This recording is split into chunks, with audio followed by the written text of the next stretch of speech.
মিটিঙত আহি আমাক কয় তোমালোকক আমুক দিম তামুক দিম, কিন্তু আজিলৈকে যে আমি একো এটাই পোৱা নাই।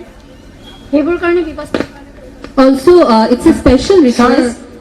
I would like everyone to keep the questions short because everyone is excited to ask questions. So please short questions. Sir बोल रहे हैं कि जब बीजेपी सरकार आए थे तो उन लोगों ने बहुत सारा कमिटमेंट दिया था कि टी गार्डन लोगों को वो देंगे ये देंगे, लेकिन उन लोगों को कोई मतलब पैसा भी नहीं दिया। इन लोगों का भी रोजगार भी ऐसा नहीं है कि ये लोग फाइनेंशियल सपोर्ट उन लोगों के पास है। तो ये बोल रहे हैं कि आने वाले वक्त में हम लोग कैसे इन लोगों को एश्योर करेंगे कि हम लोग आने वाले वक्त में इन लोगों को हेल्प करेंगे। देखिए, असम का जो पैसा है, आपका एयरपोर्ट बन रहा है, वो जो उन्होंने अदानी जी को दिया उसका पैसा असम में आएगा? आएगा? वो जो 2000 करोड़ रुपए डाला और हर रोज जो एयरपोर्ट से पैसा बनेगा वो असम को आएगा? नहीं आएगा। तो हमारा कहना है कि असम का जो पैसा है, असम का जो है वो असम की जनता के जेब में जाना चाहिए, किसी और की जेब में नहीं जाना चाहिए। ठीक है? और ये उदाहरण सिर्फ एयरपोर्ट का नहीं है, टी गार्डन्स का। आप टी गार्डन्स को बाहर के लोगों को बेच दोगे तो असम को पैसा कहां से मिलेगा?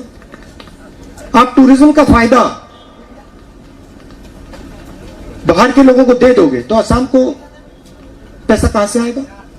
तो हमारी व्यू ये है कि असम को असम की जनता के लिए चलाना चाहिए।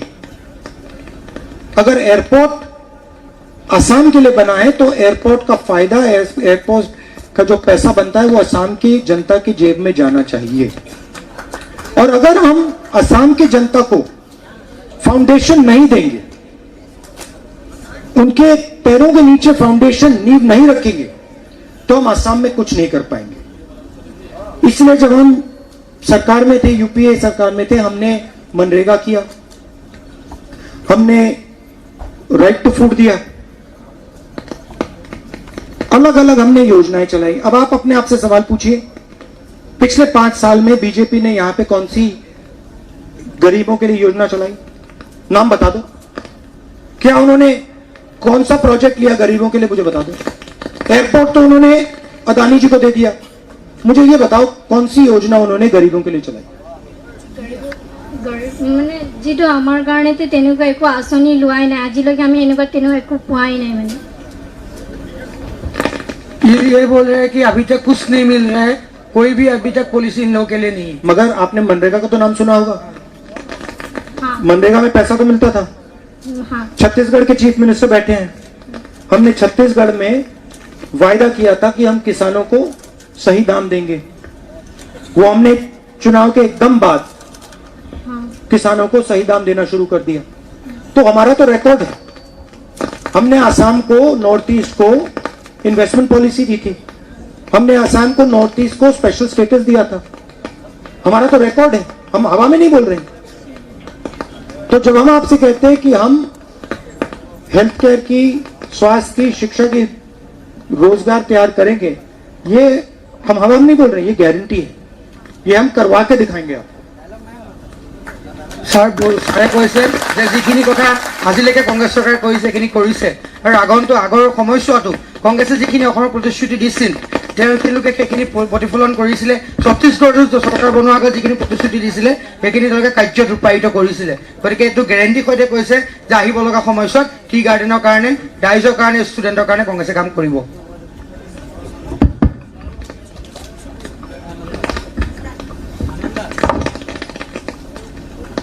नमस्कार, मुझे भी हिंदी अच्छे से नहीं आता है, इसलिए मैं असमिस में ही।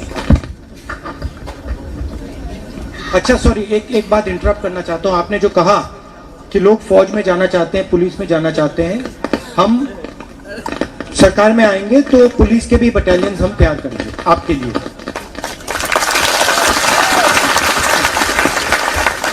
बताइए। আমাৰ এতিয়া যেতিয়া আমাৰ বিভিন্ন সম্পদ অসমৰ বহুত প্ৰাইভেটাইজেশ্যন কৰি দিয়া হৈছে, আৰু সেইকাৰণে মানে আমাৰ এতিয়া আমি যিসকল আছোঁ আমি মানে নতুন প্ৰজন্ম সেইসকলৰ লগত যথেষ্ট প্ৰভাৱ পৰিব বুলি আমি ভাবোঁ কিয়নো আমাৰ শিক্ষাৰ ক্ষেত্ৰত বহুতো ব্যক্তিগতকৰণ কৰা হৈছে যি কাৰণে আমাৰ কিছুমান মানে নিম্ন পৰ্যায়ৰ ব্যক্তিসকলে সেইসকলৰ শিক্ষাৰ খৰচসমূহ আমি উঠাব নোৱাৰে যাৰ কাৰণে বহুতো ছাত্ৰ ছাত্ৰী শিক্ষাৰ ক্ষেত্ৰত বঞ্চিত হৈছে তাৰ কাৰণে আপুনি কি ভৰসা দিব বা কি ক'ব सर ये बोल रहे हैं कि अभी जो बीजेपी सरकार के समय में जो हम लोगों का प्रॉपर्टी है वो लोग प्राइवेटाइजेशन में दे दिया है, अदानी अंबानी को दे दिया गया है, उसकी वजह से आने वाले जो यूथ है हम लोग के ऊपर असर पड़ रहा है। वो बोल रहे हैं कि एजुकेशन सेक्टर भी वो लोग प्राइवेटाइजेशन में अभी दे रहे हैं, तो इससे फाइनेंशियल प्रॉब्लम में अगर ऐसे ही हम लोग का प्रॉपर्टी एजुकेशन सेक्टर अगर प्राइवेटाइजेशन में चले जाएंगे तो हम लोग का जो एडमिशन रेट है वो बहुत हाईली हो जाता है। हम लोग का जो फाइनेंशियल प्रॉब्लम होता है लोगों को, वो लोग कैसे आने वाले वक्त में सर्वाइव करेंगे?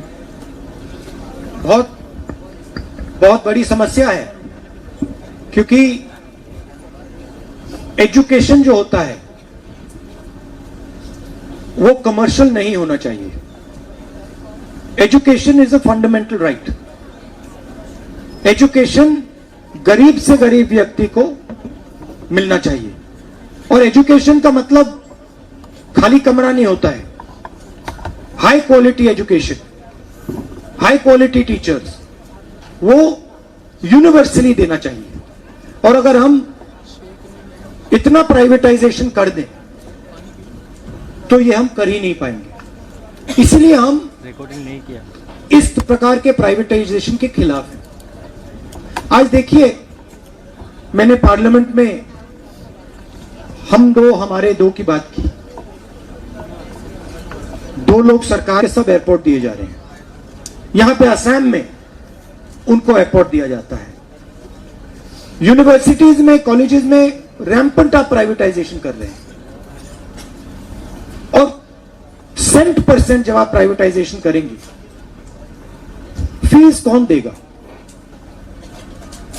फीस स्टूडेंट्स देंगे, स्टूडेंट्स की फैमिलीज देंगी। और जब आपने एक बार प्राइवेटाइज कर दिया, आपके पास ऑप्शन नहीं बचेगा, तो वो फीस बढ़ाते जाएंगे। तो हम ये जो कंप्लीट 100% प्राइवेटाइजेशन हो रहा है, इसके हम बिल्कुल खिलाफ हैं। प्राइवेटाइजेशन की जगह है, मगर सब चीजों को प्राइवेटाइज नहीं करना चाहिए। जो एजुकेशन जैसी चीजें हैं, हेल्थ केयर, स्वास्थ्य जैसी चीजें हैं, उनमें पब्लिक सेक्टर का रोल है और रहना चाहिए। तो हम लड़ रहे हैं बीजेपी से। वो पेट्रोल कंपनीज को प्राइवेटाइज कर रहे हैं, एयरपोर्ट्स को प्राइवेटाइज कर रहे हैं, सब कुछ प्राइवेटाइज कर रहे हैं, अपने मित्रों को हिंदुस्तान का धन दे रहे हैं। हम लड़ रहे हैं, लोकसभा में लड़ रहे हैं, राज्यसभा में लड़ रहे हैं, और असम में हमारी सरकार आएगी तो हम जरूर लड़ेंगे।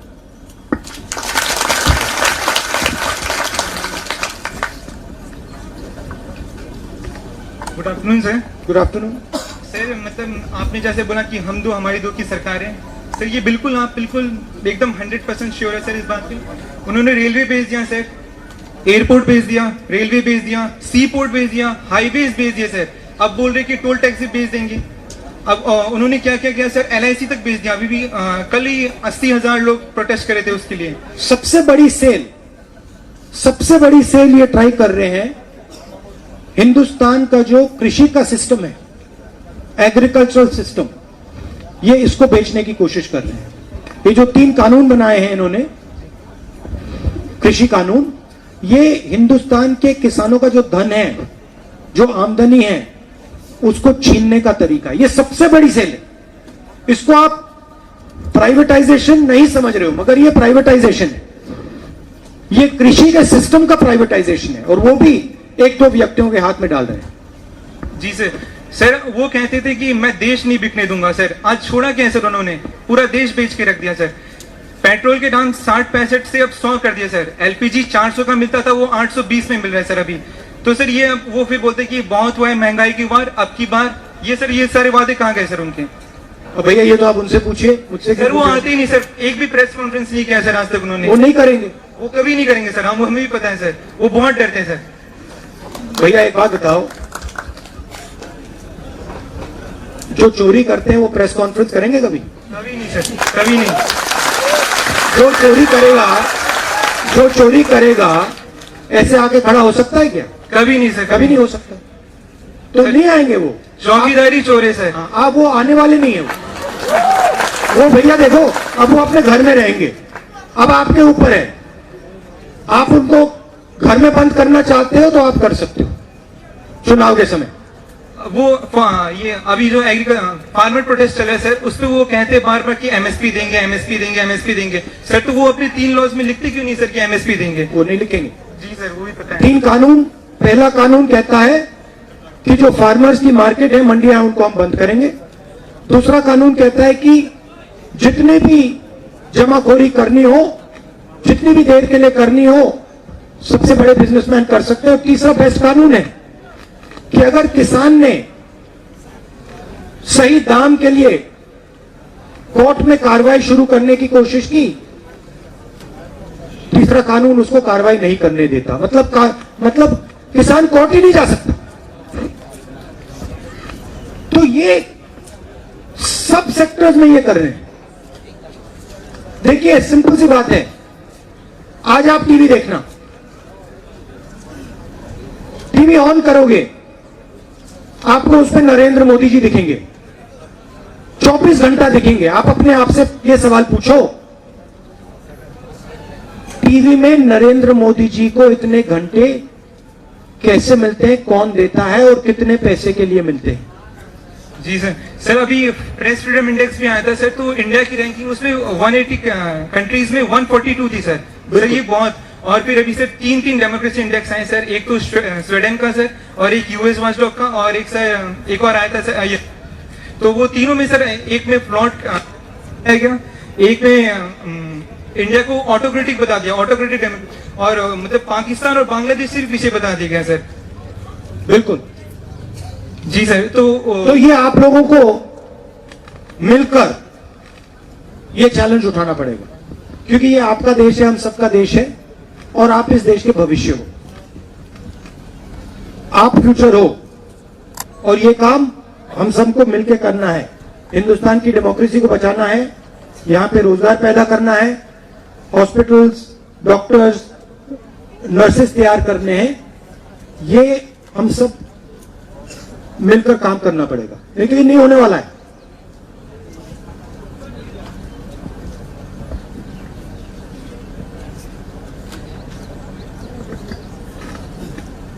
Sir, myself Biswajit Gogoi. I study Lahowal College. Met थोड़ी हिंदी बोलेगा? अच्छी बोल रहे हो भैया। हाँ। सर मेरा एक बात है, आपका जो सरकार आएगा, कांग्रेस सरकार, तो पहले हमारे जो ये साल एरिया है, ये आप क्या करेगा? जेटलीएस जी इधर आइए, बोरगुल जी आपको डिटेल में बता देते हैं। सर और एक बात है। हाँ बोलो। एक सेकंड इनसे करवा लीजिए। यहाँ पे लोकल एरिया में आप क्या करने जा रहे हैं? মই তোমাৰ প্ৰশ্নটো ভালকে নুশুনিলো, বেয়া নাপাবা, আকৌ কোৱাচোন। ছাৰ মই বিশ্বজিৎ। হয় কোৱা। মানে মই ৰাহুল গান্ধী ছাৰক ক'ব বিচাৰিছিলো কি আপোনাৰ কংগ্ৰেছ চৰকাৰ আহিলে আপুনি কি কৰিব আমাৰ অঞ্চলত? सर ये पूछ रहा है कि कांग्रेस का सरकार, प्लीज आइए सर, कांग्रेस का सरकार असम में आने से असम का डेवलपमेंट के लिए लोकल एरिया डेवलपमेंट কথা কৈছে। प्रथम कथा हल जे आमार इकोनॉमिक एक्टिविटीज बिलाक बृद्धि करिब लागिब। इकोनॉमिक एक्टिविटीज बृद्धि करिले सच्छलता आहिब। आमार कांग्रेसर आटाइतকৈ गुरुत्वपूर्ण एजेंडाটো हल जे आमी इनकाम जनरेशन আৰু एम्प्लॉयमेंट जनरेशन करिब लागिब। इनकाम আৰু एम्प्लॉयमेंट जनरेशन करिবৰ কাৰণে आमी आंतरगाঁথনি तैयार करिब लागिब। So what I am telling him that when the Congress government comes to Assam, our main objectives would be to create employment and income generation, and these two are interrelated. So we have to see that economic activities, the horizon again. that's what I'm saying. But this area, sir, this area, lot of things, there are a lot of potential. You know, there's a petroleum industry, tea industry, plywood industry, but all these industries are dying. So we have to create a conducive atmosphere. But specifically for Lahual, I think Manoj, you can say. Manoj, you say. মই আপোনাৰ প্ৰশ্নৰ উত্তৰটো দিব বিচাৰিছোঁ ৰাহুল গান্ধী ডাঙৰীয়াই মোক কৈছে উত্তৰটো দিবৰ কাৰণে মই অকমান আগতে মোৰ যেতিয়া বক্তব্য ৰাখিছিলোঁ তেতিয়া মই কৈ গৈছোঁ যে যদি আমি আমাৰ চৰকাৰ আহে আৰু আপোনালোকে মোক বিধানসভালৈ পঠিয়ায় তেতিয়া প্ৰথম পইণ্টটো হ'ব যে আমি কিছুমান ইণ্ডাষ্ট্ৰিয়েল জোন ইয়াত আনিম আৰু সেই ইণ্ডাষ্ট্ৰিয়েল জোনত যুৱক শিক্ষিত যুৱকসকলক সংস্থাপন দিয়াৰ প্ৰথম চেষ্টাটো আমি তাতে চলাম বুলি প্ৰতিশ্ৰুতি ইতিমধ্যে দিছোঁ थैंक यू सो मच और एक बात है आरू से मैं कम मतलब तो मैं बोलना चाहता हूँ कि हमारी अगर सरकार आती है और हमको विधानसभा में लाहौल के लोग हमको भेजते हैं तो पहला काम हम लोग करेंगे इसमें इंडस्ट्रियल जोन हम लोग डेवलप करेंगे जहाँ हमारे यूथ उनको एम्प्लॉयमेंट मिले रोजगार मिले वो पहला वहाँ पे हमारा इम्पोर्टेंस रहेगा तो ये इनको बोला ये फर्स्ट प्रायोरिटी है हमारा और दूसरा प्रायोरिटी हो गया कि यहाँ पे रौमुड़िया अंचल बोल के जो है अपनी हिंदी बुझी पाबो ना मैं हिंदी कौन जाते सारे बुझी पाए रौमुड़िया बोल के जो एक जगह है जहाँ पे वो सॉइल इरोशन रिवर इरोशन होता है and it is a very largely affected area तो उसके लिए हमारे सरकार जब पहले थी वहाँ पे जियो बैग का प्रोजेक्ट चला था in order to stop river erosion तो वो जियो बैग वाला प्रोजेक्ट हम लोग फिर से लाएंगे और जितना रिवर इरोशन है हम लोग लाहौल कॉन्स्टिट्यूएंसी में बंद करेंगे तीसरी बात है कि हम लोग यहाँ पे जो टी गार्डन्स है 365 इम्प्लीमेंट करेंगे सर ने पहले बोल चुके हैं और ये इसमें टी गार्डन के जितना लाहौल कॉन्स्टिट्यूएंसी में लोग हैं उससे डायरेक्टली बेनिफिटेड होंगे और मैं बोलना चाहता हूँ कि हमारे जो हॉस्पिटल्स हैं एक सिस्टर ने बताया था मुरा इसी बगान से वो है मोटक टी स्टेट से उन्होंने भी बोला था कि हॉस्पिटल्स में डॉक्टर नहीं है तो मैंने सर के आने से पहले मैंने यूथ को बताया था कि हमारे हर हॉस्पिटल में डॉक्टर होगा ऐसा हमारा एक प्रॉमिस है जितना सरकारी हॉस्पिटल है जितना बगान का हॉस्पिटल है हर हॉस्पिटल में डॉक्टर होगा बोल के मैंने बोला था उसके बाद हमारे जो स्कूल्स है बहुत सारे स्कूल्स यहाँ पे प्रोविंशियलाइज नहीं हुआ है अभी भी तो हम लोग school LP ME high school को प्रोविंशियलाइज करेंगे और सरकारी जो टीचर्स है उन प्रोविंशियलाइज स्कूल में हम लोग देंगे ऐसा हमारा बोलना है और सबसे बड़ी बात है पूरे लाहौल कॉन्स्टिट्यूएंसी में रास्ते का हालत बहुत खराब है सर तो हम लोग पूरी तरह से जोर लगाएंगे स्पेशल पैकेज लेके आएंगे कि रास्ता जो है लाहौल कॉन्स्टिट्यूएंसी का 5 साल में हम लोग पूरी तरह से उसको डेवलप करेंगे बोल के I'm just adding এদিন ৰৈ যোৱা তোমালোকে আমি কংগ্ৰেছ পাৰ্টীয়ে অসমখনক কেনেকৈ আগুৱাই লৈ যাম বিজ্ঞান মনস্কতাৰে সৈতে আধুনিক প্ৰত্যেককে আধুনিক মনৰ গৰাকী হোৱাকে আমি অসমখনক আগুৱাই লৈ যাম আৰু এদিন ৰোৱা তোমালোকে অহা কাইলৈ আমাৰ নেতা শ্ৰী ৰাহুল গান্ধী ডাঙৰীয়াই আমাৰ কংগ্ৰেছ দলৰ মেনিফেষ্টো ৰিলিজ কৰিব য'ত আমি স্পেচিফিকেলি এইবিলাক বিষয় আমি দাঙি ধৰিম যে আমাৰ কাৰ্যসূচী কি हम बोल रहे हैं कि एक दिन सब्र करने के लिए कि कल हमारे असम कांग्रेस पार्टी का जो इलेक्शन का आगे हम असम को कैसे आगे ले जा रहे हैं फ्यूचरिस्टिक असम कैसे हम क्रिएट कर रहे हैं science technology good education health और सबसे अहम बात है कि हमारा मैनिफेस्टो में स्पेसिफिकली यूथ के लिए हमारे चाय बागानों के लिए हमारे हेल्थ सेक्टर के लिए हमारा पूरा अपना एजेंडा रहेगा जिससे आपको खबर मिलेगा जिससे आपको आपका एक्सपेक्टेशन जो होगा ये फुलफिल होगा ये वायदा हम लोग करते हैं एक दिन सब्र करें सर वो एक बात है बोलो बताइए सर मैं जो कॉलेज में पढ़ता हूँ लाहौल कॉलेज वो कॉलेज प्राइवेट है हमारे लाहौल एरिया में मैक्सिमम 10,000 स्टूडेंट हैं जो स्टूडेंट के लिए अभी तक एक गवर्नमेंट कॉलेज नहीं हुआ और जो स्टूडेंट है सारा का सारा गरीब घर का है इसीलिए प्राइवेट कॉलेज में पढ़ना के लिए उसके पास पैसे नहीं है और जो लोग पैसे नहीं है वो लोग पढ़ाई नहीं करती घर में बैठ रही है कितनी फीस है आपकी फीस मैक्सिमम 8,000 नहीं तो आप चाहते हैं कि वहां हम गवर्नमेंट कॉलेज चाहिए। মই আপোনাক জনাব খুজিছো যে শ্ৰীংহলা পঞ্চায়তত ইতিমধ্যে কংগ্ৰেছৰ সময়তে চেংচন হৈ যোৱা কলেজ এখন ডিগ্ৰী কলেজ এখনৰ নিৰ্মাণ চলি আছে। আমি কংগ্ৰেছ গভৰ্ণমেণ্ট অহাৰ লগে লগে এই 2 বছৰৰ ভিতৰতে সেই কলেজৰ কাম আমি আৰম্ভ কৰিম। ছাত্ৰ ছাত্ৰীয়ে তাত পাঠদান কৰিব পাৰিব তেনে প্ৰতিশ্ৰুতি ইতিমধ্যে আমি বেনাৰ হোৰ্ডিঙত অলৰেডি দিছোঁৱে। এইটো আপোনাক জনাব খুজিছো। তো सर हम बोलना चाहते हैं कि श्रींहला पंचायत जो है लाहौल में, उस पंचायत में गवर्नमेंट कॉलेज का सैंक्शन कांग्रेस के टाइम पे हुआ था। 5 साल में हाँ बीजेपी ने उसको कंप्लीट नहीं किया। अभी 1-2 साल के भीतर ही हम लोग उसको कंप्लीट करके चालू करेंगे बोल के।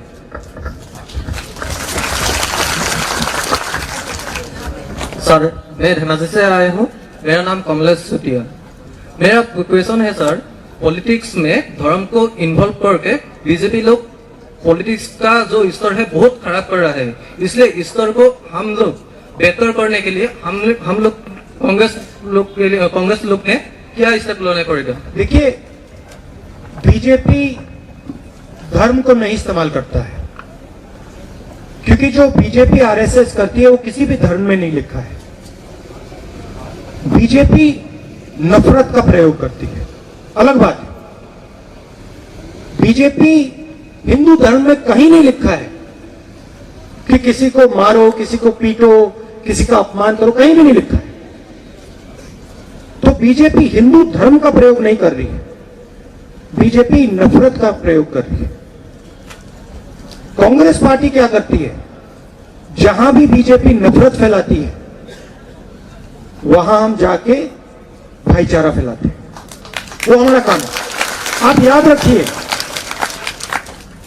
आसाम में 15-20 साल पहले हिंसा थी, याद है आपको? नफरत थी, लोग मारे जा रहे थे, हत्याएं हो रही थी। कांग्रेस पार्टी ने असम को जोड़ा, शांति लाए, प्रगति लाए। बीजेपी फिर से असम को और हिंदुस्तान को तोड़ने का काम कर रही है। हमारा काम जोड़ने का है, इसमें धर्म का कुछ लेना देना नहीं है। किसी भी धर्म में नफरत फैलाने नहीं लिखा है, बीजेपी नफरत फैलाती है। धन्यवाद। Since we are running short of time, we'll just take one question. Okay. Yeah.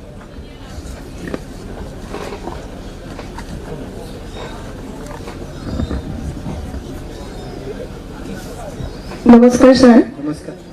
মই ৰাজশ্ৰী কোঁৱৰ। হিন্দী ময়ো নাজানো ভালকৈ, অসমীয়াতে কৈছোঁ। কাহ বাতিল কৰাৰ পদ্ধতিবোৰৰ বিষয়ে ক'ব অলপ, আৰু আপোনালোকে যে আজি এখন ইমান ডাঙৰ সভা পাতিছে, এই সভাখন যদি কংগ্ৰেছ চৰকাৰ হয় তেতিয়াহ'লে 5 বছৰত আৰু কেইবাৰ হ'ব, আৰু কিমানবাৰ আমি 5 বছৰত আপোনালোকৰ লগত কথা পাতিবলৈ পাম? আপোনালোকে কিমানবাৰ প্ৰশ্নবোৰ সুধিবলৈ আহিব? सर बोल रहे हैं पहले तो कैसे कहा को हम लोग मतलब रुकेंगे, इसके बारे में डिटेल में आपको बताना। कहा भी तो मतलब सुप्रीमसी है ये कहा, तो कहा के बारे में बोल रहे हैं जब सरकार आएंगे तो हम कैसे उनको हम इंप्लीमेंट होने से रुकेंगे। दूसरी बात बोल रहे हैं कि अगर हम लोग का सरकार आएंगे, ये तो बोल रहे आएंगे, तो हम लोग का सरकार आने के बाद हम लोग 5 साल में ऐसे आपको कितने बार इन लोगों को मिलने का मौका मिलेगा? तो एक बात, आप मुझे बुलाओ, सरकार आने के बाद मुझे बुला लेना, मैं आ जाऊंगा। सरकार बना पिछले माटी बोले कैसे आपको आएगा मेरे ऑफिस में आप बुलाना मुझे, ठीक है? ठीक है। আৰু এটা কথা, नहीं, वो पहला सवाल सीए का। देखिए, अगर असम में हमारी सरकार आई तो असम में हम सीए को रोक देंगे। बाकी देश में जब भी रोक पाएंगे जब हम नेशनल लेवल पे आएंगे, मगर असम में हम सीए को रोक देंगे।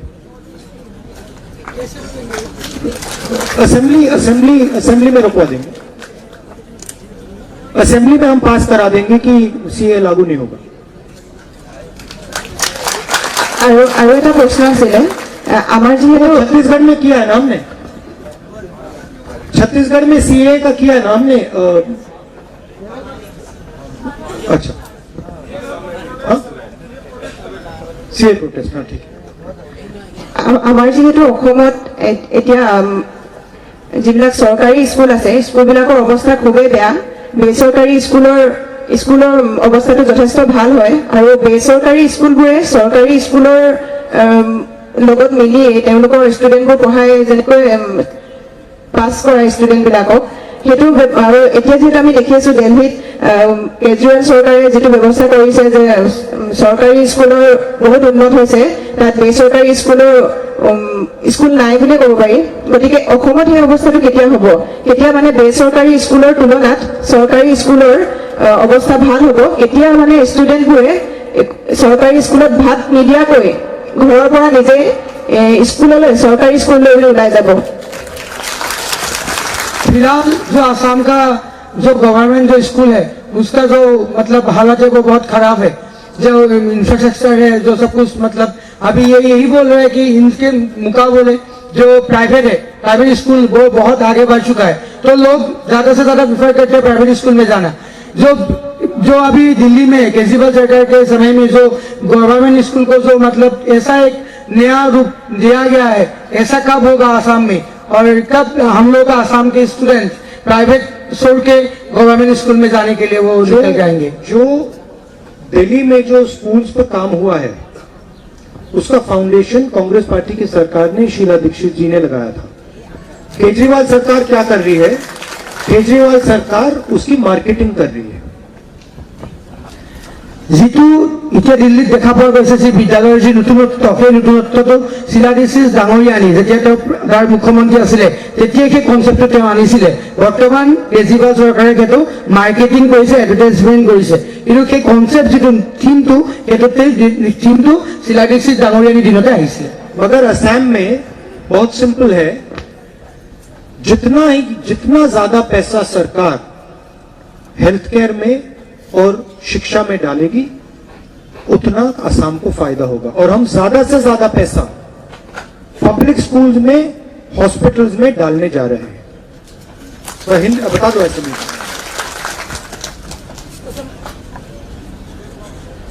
ये बोल रहा है कि हिंदी समझ में आ रहा है, ठीक है। तो अच्छा, वी हैव टू कंक्लूड। अच्छा, अब मुझे निकलना है क्योंकि मेरे टी गार्डन वर्कर्स के साथ भी ऐसी डिस्कशन है और फिर बाद में पब्लिक मीटिंग है, तो ठीक है, बोल दो। सो सर, सबसे पहले आपको बहुत बहुत स्वागत। I am from Lakhimpur. My name is Ikramul Islam. I am studying in Lalu college and I am president of Kornabari block NSY. मेरा एक सिंपल क्वेश्चन है कि एज ए स्टूडेंट हम पॉलिटिक्स में कैसे इन्वॉल्व होने से पॉलिटिक्स में भी अच्छा आगे बढ़ जा सकूंगा और एजुकेशनली भी आगे बढ़ जा सकूंगा, क्योंकि education is most important for every person and I think without education life is meaningless. क्या आप क्या पढ़ रहे हो? BA first semester.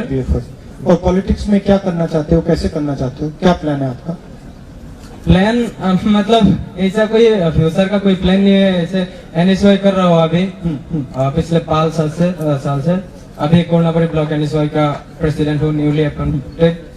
सो जो स्टूडेंट इंटरेस्ट है ना, जो इन स्टूडेंट्स के दिल में जो आवाज है, आपने आज सुनी, इसकी आप रक्षा कीजिए और इसकी आप अच्छी तरह रक्षा करेंगे तो आप पॉलिटिक्स में आगे बढ़ जाएंगे आसानी से। Thank you sir. हाँ, और हम आपकी पूरी मदद करेंगे। आप एनएसयूआई में हो, ठीक है, तो हम आपकी पूरी मदद करेंगे। Thank you. ছাত্ৰ ছাত্ৰীসকলক ধন্যবাদ জ্ঞাপন কৰিছো। আমি শেষৰ পিনে আহি আছো। ৰাহুল গান্ধী ডাঙৰীয়াৰ আৰু সভা আছে চাবুৱাত, চবেই আমি ভালকে এবাৰ তেখেতক উষ্ম আদৰণি বা ধন্যবাদ আমি জ্ঞাপন কৰিব লাগে। মই ভাবো যে ছাত্ৰ ছাত্ৰীসকলে যদি এবাৰ থিয় হৈ তেখেতক এবাৰ হাত চাপৰি উষ্ম আদৰণি এটা হাত চাপৰি এটা দিয়ে। বহুত বহুত ধন্যবাদ, থেংক ইউ। আৰু জিতেন্দ্ৰ সিং ছাৰে আমাৰ শেষত দুই এষাৰ ক'ব খুজিছে। सम्मानीय साथियों, मैं एक आप सबों को निवेदन करना चाहूंगा कि कल का इंतजार करिए। कल कांग्रेस पार्टी का जो मैनिफेस्टो है, जो घोषणा पत्र है, कर जाली होगा। और उसके अंदर वो जो घोषणा पत्र बनाया है, ये हजारों किलोमीटर घूमकर आप सबों से बात करके घोषणा पत्र बना है। आप सब लोगों के पास मोबाइल फोन है या नहीं है? अब उस मोबाइल फोन को बाहर निकालिए, जैसे मैंने निकाला है, निकालिए। उसके अंदर, उसके ऊपर चाहे आप गूगल ब्राउजर खोलिए, सफारी खोलिए, फायरफॉक्स खोलिए, कोई भी खोलिए, और उसके ऊपर टाइप करिए www.congress और 5 CONGRESSOR5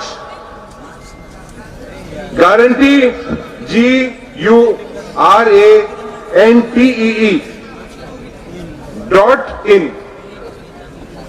आप इसको खोलेंगे तो इसमें कांग्रेस पार्टी ने जो आपको वादा किया है 5 लाख नौकरियों का और 25 लाख गैर नौकरी सरकारी नौकरियों का, उसके अंदर आप रजिस्टर करिए। आप जैसे लगभग 1,25,000 लोगों ने उस पर रजिस्ट्रेशन करा है। इसको आप रजिस्टर करिए, आपके पास रजिस्ट्रेशन नंबर आएगा। ये हमारा एक वादा है, ये हमारी गारंटी है। आप सब लोग आज यहाँ पधारे, उसके लिए बहुत बहुत धन्यवाद।